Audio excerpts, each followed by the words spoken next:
Laid in Chelsea, My Life Uncovered, written and read by Ollie Locke. Forward. It's early October 2011.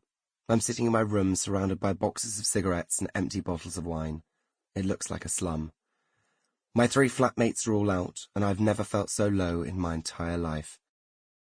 I'm booked to do an appearance at a nightclub in Bristol tonight, but I text saying I've been asked to film for Made in Chelsea, so can't make it. I've quite honestly cried for 72 hours. Looking in the mirror, I look like I've lost everything. In some ways, I feel that I have. My mum is calling me every half an hour, and I've hardly eaten in 4 days. My phone rings from an unknown number, and I ignore it. 2 minutes later, it rings again, and again. On the 4th time, I pick up silently and listen. Your taxi's outside. I know I'm due on the T4 sofa in 45 minutes to give an interview about the next series of Made in Chelsea. I have no choice. I have to go. I put on any clothes I find that seem clean and get into a large Mercedes with tinted windows. I sit in the back of the car, expressionless, while we make our way across London to a shopping centre in Bayswater. When I walk into the TV studios, I'm shown to a dressing room where I cry into a bowl of Haribo. But I don't have time to dwell on my misery, as I'm quickly taken to another room, where I'm covered in makeup to hide what I actually look like. I then find myself standing on the edge of the set, waiting for my interview. I force myself to smile, knowing I have to be on Ollie form for the next 20 minutes. I have to laugh and chat about how excited I am that filming for the next series is about to start. I have to be the Ollie from Made in Chelsea that everyone knows, but at that precise moment, I couldn't have felt any further from that. Inside I was dying and so far away from being laid in Chelsea. I had just gone through one of the hardest breakups of my life. Whether she thought that way about it, I don't know, but I felt as if I had lost everything. Looking back at that moment now, I realised that no matter how bad it seems, no matter how bad the breakup, you can always bounce back. I'm now in a happy place.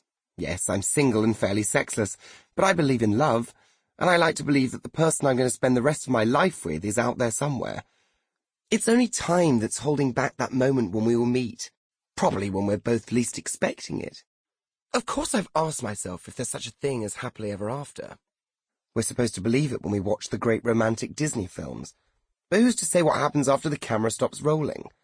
Maybe after Beauty and the Beast, Belle realised that she was terribly shallow and ran off in search of a better-looking man.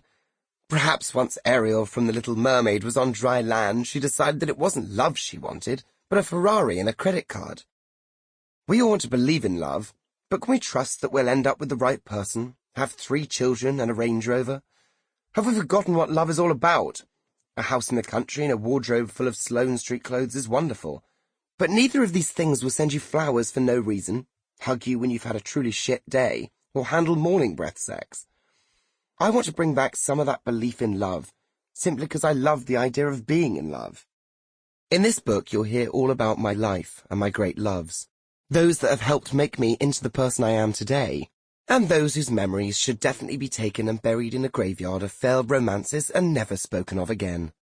But for now, I'm happily digging them up to show that no matter how bad things get in the romance stakes, you should never give up hope that things will get better again.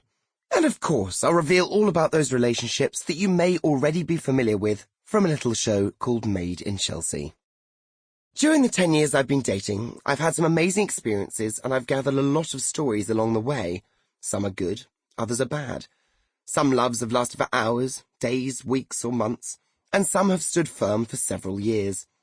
I feel like the girls, and guys I've dated, have given me the equivalent of a doctorate in relationships, and I want to share what I've learnt with you.